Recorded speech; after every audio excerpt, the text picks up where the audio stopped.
আসসালামু আলাইকুম। এটিএন বাংলা সংবাদে সবাইকে স্বাগত জানাচ্ছি নাবিলা রহমান। শুরুতেই ইউপে সংবাদ শিরোনাম। একনেকে ৬,৩০০ কোটি টাকার ৮টি উন্নয়ন প্রকল্প অনুমোদন। ২,৫০০ কোটি টাকার নারায়ণগঞ্জে হবে জাপানি অর্থনৈতিক অঞ্চল।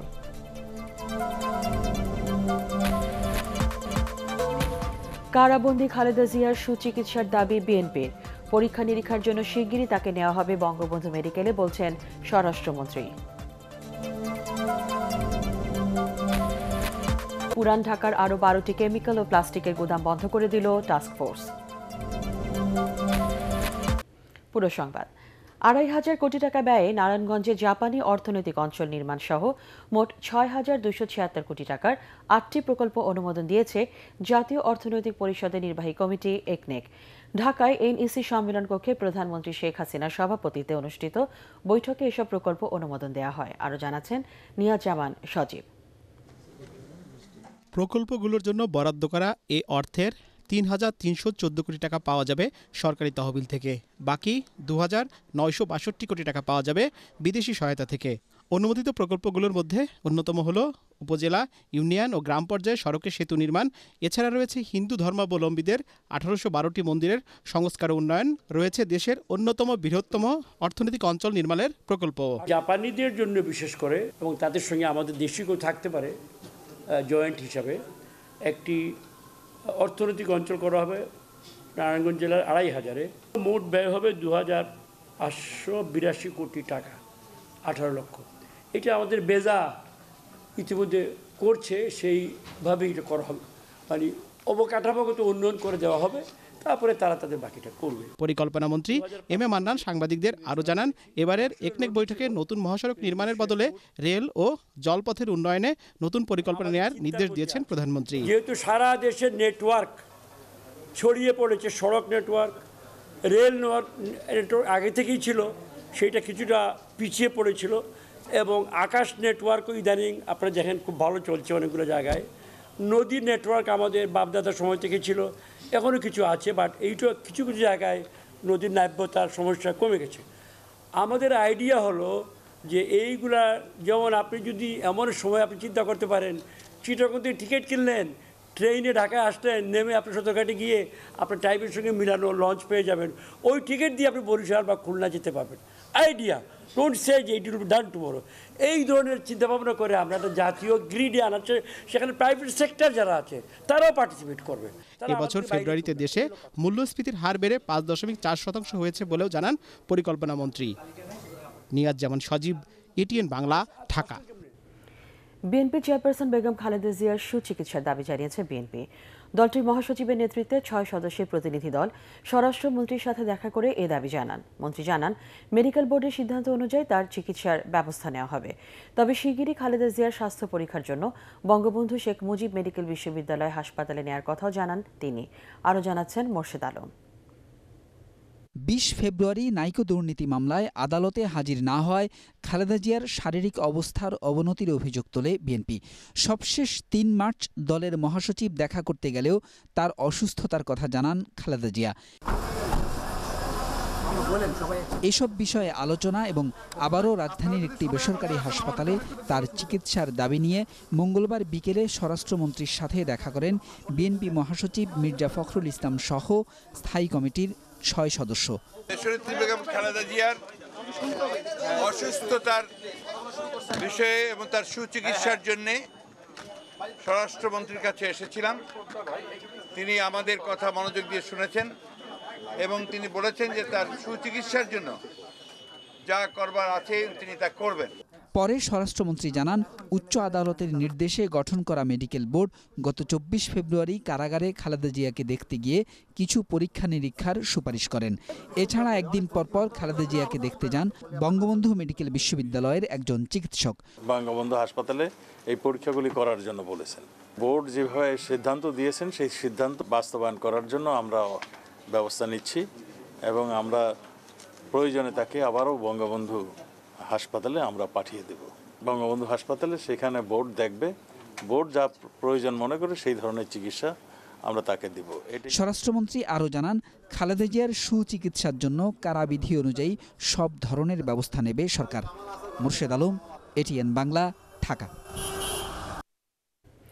এদিকে কুমিল্লার হত্যা মামলায় বিএনপি চেয়ারপারসন বেগম খালেদা জিয়ার জামিনের বিষয়ে বুধবার আদেশ দেবেন হাইকোর্ট। উভয় পক্ষের শুনানি শেষে বিচারপতি AK-M আসাদুজ্জামান ও বিচারপতি SM মুজিবুর রহমানের দ্বৈত বেঞ্চ এই দিন ঠিক করেন। গত 4 ফেব্রুয়ারি কুমিল্লার আদালত তার জামিন নামঞ্জুর করেন। পরে 27 ফেব্রুয়ারি জামিন চেয়ে হাইকোর্টে আবেদন করেন খালেদা জিয়া। বিএনপি নেতৃত্বাধীন 20 দলীয় জোটের ডাকা অবরোধ চলাকালে 2015 সালের 3 ফেব্রুয়ারি ঢাকা চট্টগ্রাম মহাসড়কের 14 গ্রামে পেট্রোল বোমায় একটি বাসের 8 যাত্রী অগ্নিদগ্ধ হয়ে মারা যান। এ ঘটনায় কুমিল্লার 14 গ্রাম থানায় হত্যা মামলা দায়ের করা হয়। এই মামলাতে বেগম খালেদা জিয়া প্ররোচিত করেছিলেন। তিনি টেলিফোনের মাধ্যমে অনেককে নির্দেশ দিয়েছিলেন যাতে এভাবেই দগ্ধ করা হয়, মানুষ পোড়ানো হয় এবং হামলা করে জীবন নাশ করা হয়।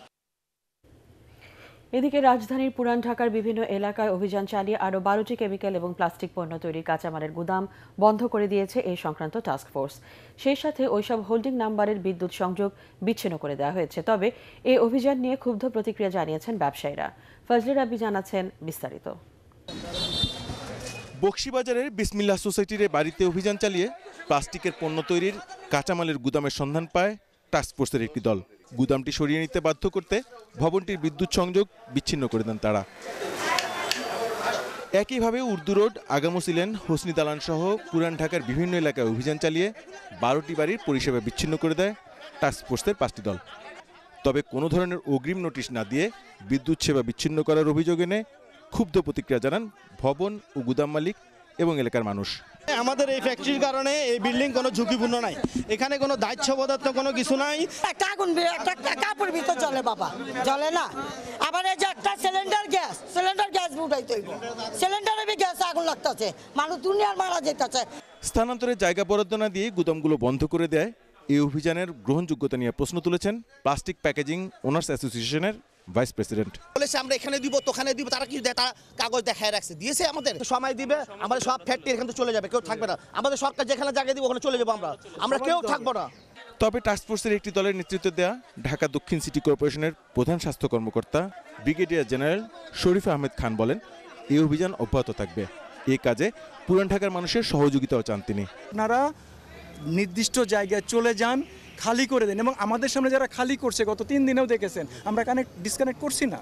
আমরা তখনও বলতেছি আমাদের সামনে যারা খালি করতেছে যে ইয়েস, এই উদ্যোগকে আমরা স্বাগত জানাচ্ছি, যে আমাদের আহ্বানে তারা সাড়া দিচ্ছে। তো আপনাদের মাধ্যমে আমি আবারও অনুরোধ করব এলাকাবাসীকে, আপনারা সবাই একসাথে হন, সরকারের এই উদ্যোগকে সাফল্যমণ্ডিত করুন। দাহ্য পদার্থের গুদাম রাখার অভিযোগে গত 4 দিনে 88টি হোল্ডিং নাম্বারের বিদ্যুৎ সংযোগ বিচ্ছিন্ন করেছে টাস্কফোর্স। কর্মকর্তারা জানান 1 এপ্রিল পর্যন্ত চলবে এই অভিযান। ফজলে রাব্বি, এটিএন বাংলা, ঢাকা। কমলাপুর রেল স্টেশনে যাত্রী সেবার মান নিয়ে চরম অসন্তুষ্টি প্রকাশ করেছেন রেলমন্ত্রী নুরুল ইসলাম সুজন। অবস্থার উন্নতি করতে সংশ্লিষ্টদের 1 মাস সময় বেঁধে দিয়েছেন তিনি। সকালে স্টেশন পরিদর্শন শেষে সাংবাদিকদের সাথে কথা বলেন রেলমন্ত্রী। আরও জানাচ্ছেন মাহবুব কবির চপল।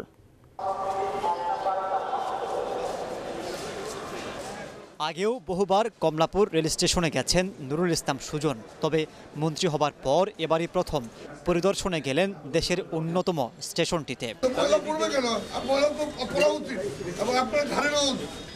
মন্ত্রীকে দেখে আশপাশে জড়ো হন অনেক যাত্রী। এ সময় বিভিন্ন সেকশন ঘুরে দেখেন রেলমন্ত্রী।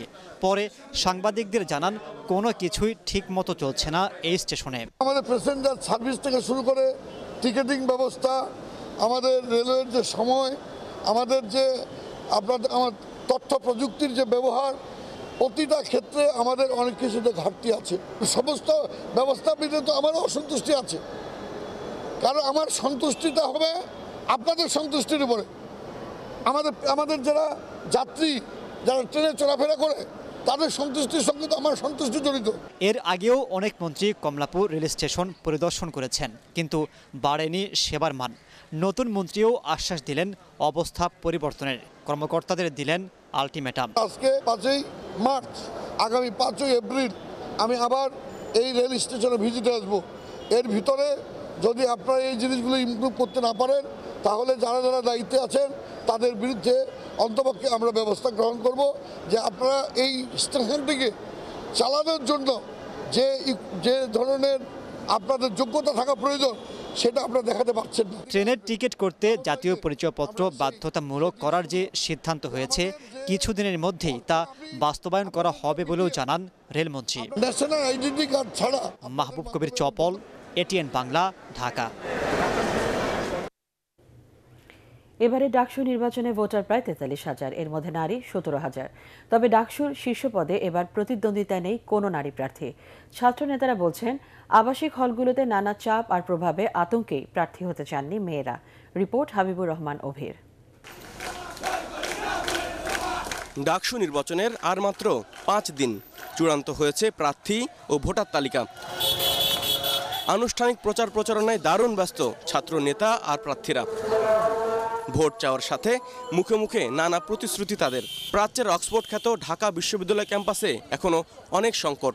ভোটারদের আশা ডাকসু নির্বাচনের পর সেসব মিটবে। বেশিরভাগ সময়ই লাইব্রেরিতে গিয়ে পর্যাপ্ত স্থান পাওয়া যায় না, সুষ্ঠু মতো পড়াশোনা করা যায় না। ডাইনিং ক্যান্টিনে খাবারের মান খুবই অস্বাস্থ্যকর। প্রশাসনের সাথে এবং আমাদের ছাত্রদের যে একটা দূরত্ব ছিল, যার কারণে অনেক সমস্যা এখন পর্যন্ত বিদ্যমান রয়েছে। একটা দেশকে ডিজিটাল করতে চান তাহলে সর্বপ্রথম তার বিশ্ববিদ্যালয়গুলোকে ডিজিটাল করতে হবে।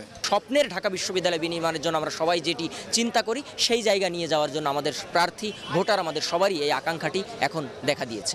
ডাকসু নির্বাচনে এবার 25টি পদে প্রতিদ্বন্দ্বিতা করছেন 229 জন। এর মধ্যে ছাত্রলীগ, ছাত্রদল, বাম জোট ও ছাত্র অধিকার সংরক্ষণ পরিষদ মিলিয়ে নারী প্রার্থী মাত্র 10 জন। প্রধান 4টি প্যানেলের কোনোটিতেই ভিপি ও জিএস বা গুরুত্বপূর্ণ কোনো পদেই নেই নারী প্রার্থী। হলে সিট থাকবে কিনা, তারা ক্লাস করতে পারবে কিনা, বিভিন্ন সংখ্যা থেকে তারা এগিয়ে আসেনি। ক্ষমতাসীন দলের ছাত্র সংগঠন তাদেরকে চাপ দিচ্ছে। 17,000 নারী ভোটার, সেই ক্ষেত্রে অবশ্যই একটা প্যানেলে 1-2 নারী, এটা অবশ্যই বেমানান। নিজের ক্যাম্পাসেও মাঝে মাঝে হ্যারাসমেন্টের শিকার হতে হয়। এর আগেও কয়েক দফা উদ্যোগ নিয়েও হয়নি ডাকসু নির্বাচন। শিক্ষার্থীদের অপেক্ষা করতে হয়েছে প্রায় 2.5 যুগ। তাই প্রত্যাশা, সব জটিলতা কাটিয়ে এবার নির্বাচনের মাধ্যমে শিক্ষার্থীদের আকাঙ্ক্ষা পূরণ করবে ডাকসু। হাবিবুর রহমান অভি, এটিএন বাংলা, ঢাকা। প্রধানমন্ত্রী শেখ হাসিনার সাথে সৌজন্য সাক্ষাৎ করেছেন বাংলাদেশে নিযুক্ত ইউরোপীয় ইউনিয়নের রাষ্ট্রদূত রেনসে তেরিঙ্কি। সন্ধ্যায় জাতীয় সংসদ ভবনে প্রধানমন্ত্রীর সাথে তার কার্যালয়ে সাক্ষাৎ করেন ইউরোপীয় ইউনিয়নের রাষ্ট্রদূত। পরে প্রধানমন্ত্রী শেখ হাসিনার সাথে বিদায়ী সাক্ষাৎ করেন বাংলাদেশে নিযুক্ত British high commissioner Alison Blake.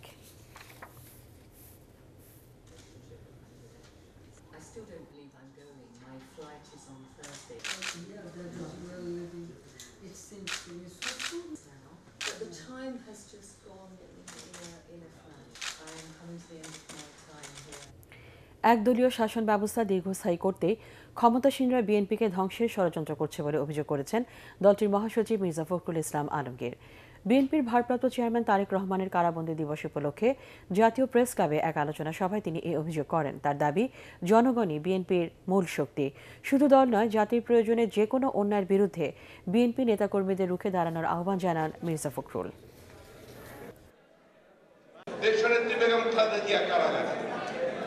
আজকে আমাদের নেতা তারেক রহমান সাহেব নির্বাসিত, এটার কারণটাই হচ্ছে যে এই রাজনীতিকে তারা ধারণ করেন, তাদেরকে নিঃশেষ করে দেওয়া। বিএনপিকে যতই ধ্বংস করে ফেলার চেষ্টা করা হয়, বিএনপি আবার সেই ফিনিক্স পাখির মতো জেগে ওঠে। যতই অত্যাচার আসুক, নির্যাতন আসুক, নিপীড়ন আসুক, আমরা এই বাংলাদেশি জাতীয়তাবাদের যে রাজনীতি, সেই রাজনীতিকে ধারণ করে এই পতাকাকে তুলে ধরে আমরা সামনের দিকে এগিয়ে যাব। বিএনপি সংসদে না এসে ষড়যন্ত্র করছে বলে মন্তব্য করেছেন 14 দলের সমন্বয়ক ও আওয়ামী লীগ সভাপতি মণ্ডলীর সদস্য মোহাম্মদ নাসিম। ঐক্যফ্রন্টে নির্বাচিত এমপিদের শপথ নেওয়ার আহ্বান জানিয়ে তিনি বলেন, গণতন্ত্র শক্তিশালী করতে চাইলে সংসদের কোনো বিকল্প নেই। রাজধানীতে বঙ্গবন্ধু সাংস্কৃতিক জোটের আলোচনা সভায় নাসিম আরও বলেন, আওয়ামী লীগ চায় সংসদ প্রাণবন্ত হোক। অনুষ্ঠান শেষে আওয়ামী লীগের সাধারণ সম্পাদক ও সেতুমন্ত্রী ওবায়দুল কাদেরের সুস্থতা কামনা করে দোয়া করা হয়। আমরা সবসময় চাই এই দেশ বিরোধী দল বিহীন রাজনীতি আমরা চাই না। আমরা চাই শক্তিশালী বিরোধী দল হোক, পার্লামেন্টে থাকুক, বিরোধী দলের মাঠে তারা কাজ করুক। তা আপনারা কিন্তু জেনে শুনে ভুল করছেন, ভুল না করে চক্রান্ত করছেন আপনারা এই পার্লামেন্টে অংশগ্রহণ না করে। এখনও বলি পার্লামেন্টে আসেন, কথা বলেন এবং আমাদের ভুল ধরিয়ে দেন। আমরা চাই শক্তিশালী বিরোধী দল থাকুক পার্লামেন্টে। বাংলাদেশ ও ভারতের রেলওয়ের মধ্যে বন্ধ হয়ে যাওয়া 3টি ও নতুন 2টি ইন্টারচেঞ্জ পয়েন্ট শিগগিরই চালু করা হবে বলে জানিয়েছেন রেলমন্ত্রী নুরুল ইসলাম সুজন। জাতীয় সংসদে প্রশ্নোত্তর পর্বে তিনি একথা জানান। মন্ত্রী জানান, বাংলাদেশ রেলওয়ের সাথে ভারতের রেলওয়ে সংযোগের জন্য 7টি ইন্টারচেঞ্জ পয়েন্টের মধ্যে 4টি চালু রয়েছে। বন্ধ থাকা 3টি ও নতুন 2টি ইন্টারচেঞ্জ পয়েন্ট শিগগির চালু করা হবে। এর মধ্যে ভারত, ভুটান ও বাংলাদেশের মধ্যে পণ্য পরিবহন সহজ হবে। মন্ত্রী আরও জানান, গত 10 বছরে রেল খাতে 1,08,616 কোটি টাকা ব্যয় 81টি নতুন প্রকল্প নেওয়া হয়েছে। পাটজাত পণ্যের বাজার সম্প্রসারণ ও বিপণনে প্রতিবন্ধকতা দূর করতে সরকারের বিভিন্ন পদক্ষেপের কথা জানান বস্ত্র ও পাট মন্ত্রী গোলাম দস্তগীর গাজী। নকশা পরিবর্তন করে পূর্বাঞ্চলে রাজুকের প্লট তৈরি এবং 84টি প্লট অনিয়ম করে বরাদ্দ দেয়া কেন অবৈধ ঘোষণা করা হবে না জানতে চেয়ে রুল দিয়েছে হাইকোর্ট। বিচারপতি FRM নাজমুল আহসান ও বিচারপতি KM কামরুল কাদেরের দ্বৈত বেঞ্চ এই রুল দেন। রাজধানী উন্নয়ন কর্তৃপক্ষ রাজুক ও এ বিষয়ে সংবাদ প্রকাশ করা দৈনিক সমকাল কর্তৃপক্ষকে 4 সপ্তাহের মধ্যে রুলের জবাব দিতে বলা হয়েছে। শুনানিতে রাষ্ট্রপক্ষের আইনজীবী বলেন, প্লট বরাদ্দে রাজুক কোনো অনিয়ম করেনি। একই সাথে মূল লেআউট প্ল্যানেরও কোনো পরিবর্তন করা হয়নি। প্লটগুলো স্কুল, কলেজ ও হাসপাতালের জন্য বরাদ্দ দেওয়া হয়েছে বলে আদালতকে জানানো হয়। লেআউট নকশা বহির্ভূতভাবেই এই 84টি প্লট বরাদ্দ করা হয়েছে গোপনে। এইটা যদি উন্মুক্ত স্থান, ওয়াটার রিজার্ভার, ফরেস্ট, প্লেগ্রাউন্ড এগুলো যদি সংকুচিত করে 84টি প্লট বরাদ্দ করা হয়, যে উদ্দেশ্যে এই প্রকল্পটা তৈরি হচ্ছে, একটা মডেল টাউন, নতুন একটা প্রকল্পের মাধ্যমে যে একটা model town for convenient living of the citizen, সেই বিষয়টা ব্যাহত হবে। বাংলা সাহিত্যে কবি আল মাহমুদের কাব্য ও লেখা স্থায়ী আসর করে নিয়েছে বলে জানিয়েছেন জাতীয় অধ্যাপক আনিসুজ্জামান। বিকেলে জাতীয় জাদুঘর মিলনায়তনে সদ্যপ্রয়াত কবি আল মাহমুদ স্মরণে এক নাগরিক শোক সভায় এ কথা বলেন তিনি। আল মাহমুদের লোকান্তর, কালের কলস ও সোনালী কাবিন 3টি কাব্যগ্রন্থ বাংলা সাহিত্যের অনবদ্য সৃষ্টি বলেও মনে করেন তিনি। স্মরণ সভায় আরও বক্তব্য করেন সাবেক বিচারপতি আব্দুর রউফ, খ্যাতিমান সঙ্গীত শিল্পী মোস্তফা জামান আব্বাসী, বিএনপির স্থায়ী কমিটির সদস্য ডক্টর আব্দুল মঈন খান, কবি আল মুজাহিদিন সহ বরেণ্য কবি, সাহিত্যিক ও সাংবাদিকরা। গণমানুষের ভালোবাসার কবি হয়েই আল মাহমুদ এদেশের মানুষের মনে বেঁচে থাকবেন বলেও জানান তারা। আল মাহমুদ স্মৃতি কথা লিখেছেন, যেভাবে বেড়ে উঠি, এটিও আমাদের সাহিত্যের একটি শ্রেষ্ঠ স্মৃতি কথা। আল মাহমুদ বহুমুখী প্রতিভার অধিকারী ছিলেন এবং যে ক্ষেত্রেই হাত দিয়েছেন সেখানেই তিনি ঈর্ষণীয় সাফল্য লাভ করেছেন। আল আরাফা ইসলামী ব্যাংক অর্থ সংবাদ।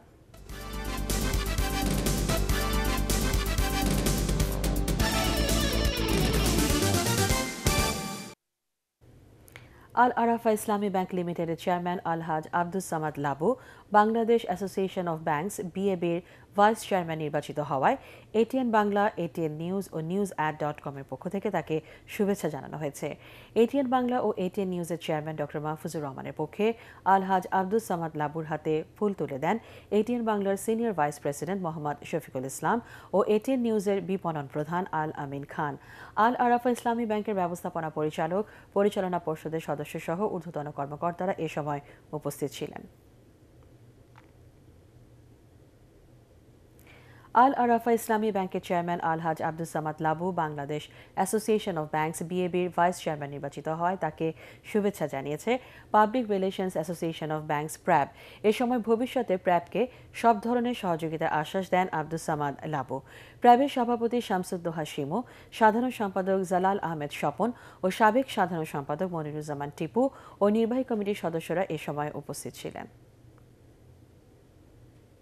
আন্তর্জাতিক সংবাদ।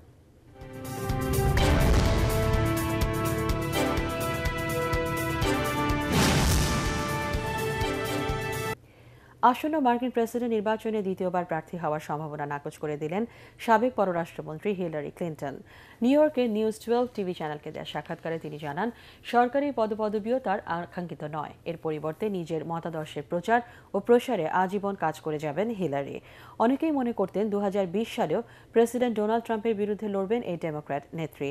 2016 সালেও ধারণা করা হচ্ছিল হিলারি হবেন আমেরিকার প্রথম নারী প্রেসিডেন্ট। তবে রিপাবলিকান প্রার্থী ট্রাম্পের কাছে অপ্রত্যাশিতভাবে হেরে যান সাবেক মার্কিন প্রেসিডেন্ট বিল ক্লিন্টনের স্ত্রী হিলারি। এবার স্ট্যান্ডার্ড ব্যাংক বাণিজ্য সংবাদ।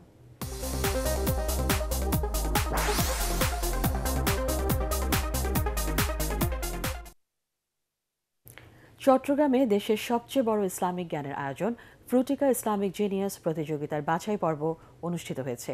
সকালে চট্টগ্রাম জেলা শিশু একাডেমিতে অনুষ্ঠিত এ বাছাই পর্বে 10 থেকে 16 বছর বয়সী 2 শতাধিক শিক্ষার্থী অংশ নেন। এ সময় প্রতিযোগীরা হামদ, নাদ, কিরাত পরিবেশনা সহ বিচারকদের বিভিন্ন প্রশ্নের জবাব দেন। পরে প্রাথমিকভাবে 23 জনকে নির্বাচিত করা হয়। এর মধ্যে থেকে সেরা 6 জন প্রতিযোগী অংশ নেবে ঢাকার চূড়ান্ত পর্বে। 8টি বিভাগীয় শহরে ও অডিশন শেষে মূল প্রতিযোগিতা হবে ঢাকায়। আকিজ ফুড অ্যান্ড বেভারেজ দেশের নবীন শিক্ষার্থীদের ইসলামিক জ্ঞানে সমৃদ্ধ করতে 2016 সাল থেকে ফ্রুটিকা ইসলামিক জিনিয়াস প্রতিযোগিতার আয়োজন করে আসছে। এই আয়োজনের media partner ATN Bangla.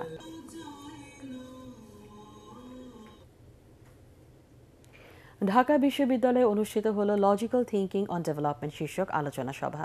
Development studies বিভাগের আয়োজিত এই আলোচনায় মূল প্রবন্ধ পাঠ করেন দি ডার্ক সায়েন্স অফ লজিক্যাল ফ্যালাসিসের লেখক কাজী খুররম আহমদ। সভায় উপস্থিত ছিলেন ডেভেলপমেন্ট স্টাডিজ বিভাগের চেয়ারম্যান অধ্যাপক মোহাম্মদ রিয়াজুল হক, সহযোগী অধ্যাপক ইমরান হোসেন ভুইয়া সহ অন্য শিক্ষকরা। আয়োজনের সহযোগিতায় ছিল স্ট্যান্ডার্ড ব্যাংক লিমিটেড।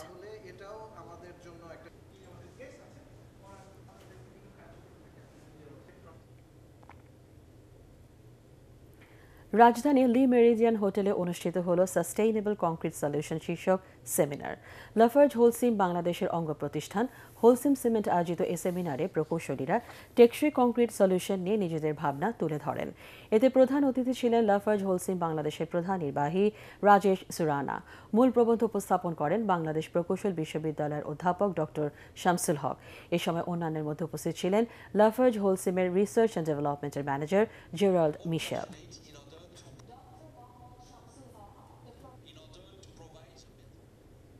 পার্টেক্স খেলার খবর।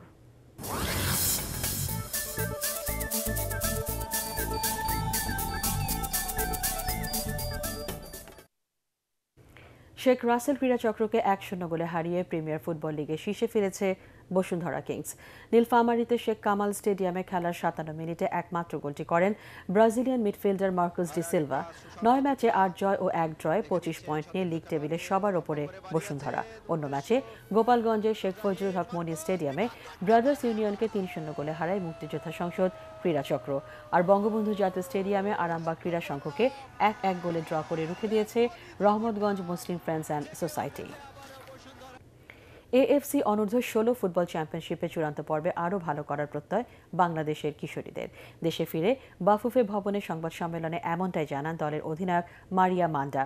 এদিকে চূড়ান্ত পর্বের জন্য বাংলাদেশকে ভালোভাবে প্রস্তুত করতে ইউরোপের কোনো দেশে অনুশীলন ক্যাম্প করার পরিকল্পনা করছে বাফুফে। আরও জানাচ্ছেন পরাগ আরমান।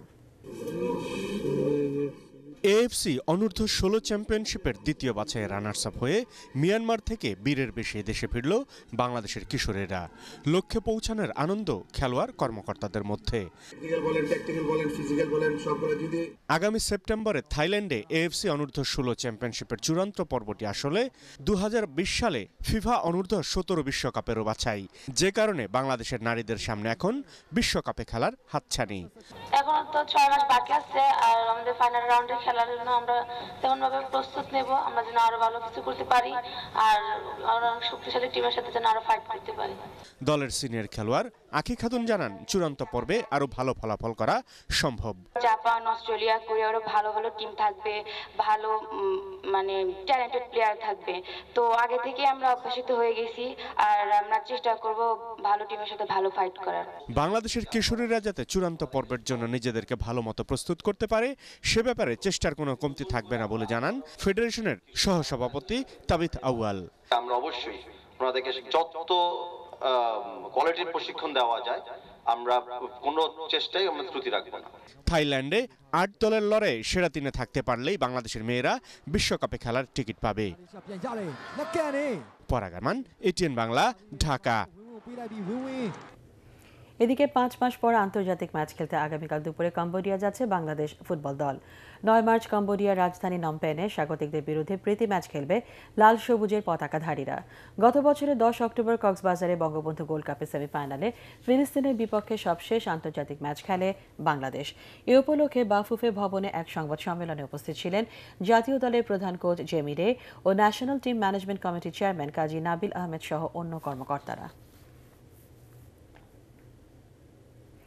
উয়েফা চ্যাম্পিয়ন্স লিগের শেষ 16 ফিরতি লেগে রাতে আয়াক্স আমস্টারডামের বিপক্ষে মাঠে নামছে রিয়াল মাদ্রিদ।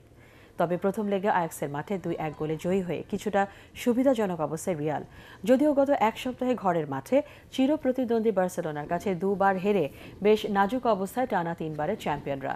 তার উপর এবারের আসরে রিয়ালের তারকা স্ট্রাইকাররা আছেন গোল খরায়। গোলদাতার তালিকায় সবার উপরে থাকা করিম বেনজেমারও আছে মাত্র 4 গোল। এতে সমর্থকরা আছেন খানিকটা শঙ্কায়। অন্য ম্যাচে টটেনহামকে টপকে কোয়ার্টার ফাইনালে খেলতে হলে নিজ মাঠে জাদুকরী পারফরম্যান্স করতে হবে বরুশিয়া ডর্টমুন্ডকে, কারণ প্রথম লেগে 3 গোলের জয়ে শেষ 8-এর পথ খানিকটা সহজ করে রেখেছে টটেনহাম। রাত 2টায় শুরু হবে ম্যাচ দুটি। নিউজিল্যান্ডের বিপক্ষে 3 ম্যাচ সিরিজের দ্বিতীয় টেস্টে অংশ নিতে ওয়েলিংটন পৌঁছেছে বাংলাদেশ দল। সেখানে বাতাস বেশি হওয়ায় ব্যাটসম্যানদের জন্য এই টেস্ট আরও বেশি চ্যালেঞ্জিং হবে। তবে এ নিয়ে বেশি ভাবতে চান না টাইগাররা। তরুণ ওপেনার সাদমান ইসলাম জানান, প্রথম টেস্টে তামিম ইকবাল, সৌম্য সরকার আর মাহমুদুল্লাহ রিয়াদের ইনিংস দেখে উজ্জীবিত দলটি পরের ম্যাচে নিজেদের সামর্থ্যের সবটুকু উজাড় করে দিতে চায়। ইনজুরি না কাটায় এই টেস্টেও সাবেক অধিনায়ক মুশফিকুর রহিমকে পাওয়ার সম্ভাবনা কম। তবে সাদমান মনে করেন, সবাই আত্মবিশ্বাসী হয়ে খেলতে পারলে মুশফিকের অভাব খুব একটা বোঝা যাবে না। শুক্রবার ভোরে শুরু হবে এই টেস্ট। যদি আমরা নর্মালি খেলি ওটা যদি মাথায় নিই তাহলে হয়তো প্রবলেম আমার মনে হয় যেটা মাথায় না নিয়ে আমি চেষ্টা করছি যে আমি যেরকম থেকে আমার যেরকম বেসিক আমার প্ল্যান থাকে আমি সেরকমই খেলবো। আর চেষ্টা করবো যদি নেক্সট ম্যাচে আরেকটু সেট হতে পারে এরকম আর্লি তাহলে চেষ্টা করবো একটু বড় করে। সফলভাবে প্রিমিয়ার লিগ টি20 শেষ হওয়ায় বেশ খুশি বিসিবি সভাপতি নাজমুল হাসান। সোমবার টুর্নামেন্টের ফাইনাল শেষে তিনি জানান, জাতীয় দলের খেলোয়াড়দের ছাড়াই টুর্নামেন্ট শেষ হওয়ায় এর গ্রহণযোগ্যতা বেড়েছে। তাই এখন থেকে প্রতি বছরই দেশীয় ক্রিকেটারদের নিয়ে এর আয়োজন করা হবে। ইনজুরির কারণে নিউজিল্যান্ডের বিপক্ষে সিরিজের দ্বিতীয় টেস্টেও মুশফিকের জন্য অনিশ্চিত বলে মনে করেন পাপন। তবে বিশ্বকাপের আগে মুশফিক ও সাকিবকে পুরো ফিট চায় বাংলাদেশের ক্রিকেটের এই নিয়ন্তা সংস্থা।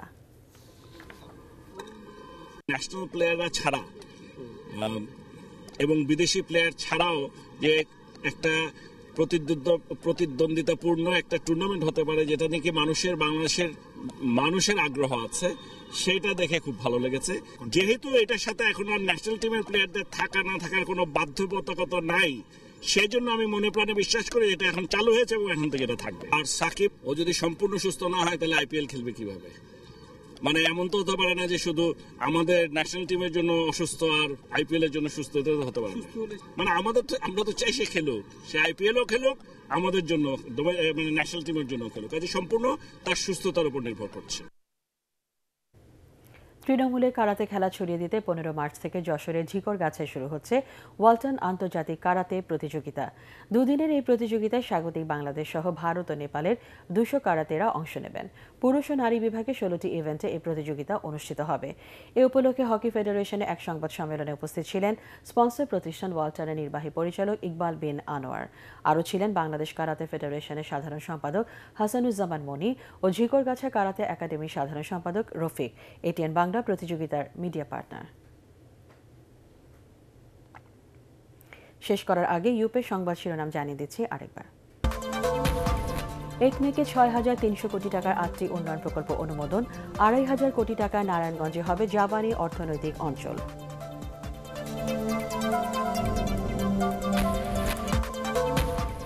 কারাবন্দী খালেদা জিয়ার সুচিকিৎসার দাবি বিএনপির, পরীক্ষা নিরীক্ষার জন্য শিগগিরই তাকে নেওয়া হবে বঙ্গবন্ধু মেডিকেলে, বলছেন স্বরাষ্ট্রমন্ত্রী।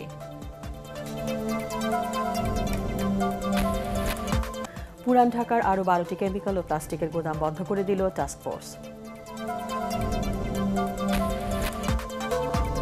পরবর্তী সংবাদ দেখার আমন্ত্রণ জানিয়ে এখনকার মতো শেষ করছি। দর্শক, এটিএন বাংলা সংবাদ ইউটিউবে দেখতে ব্রাউজ করুন www.youtube.com/ATN Tube News। সাবস্ক্রাইব করে থাকুন এটিএন বাংলার সাথে।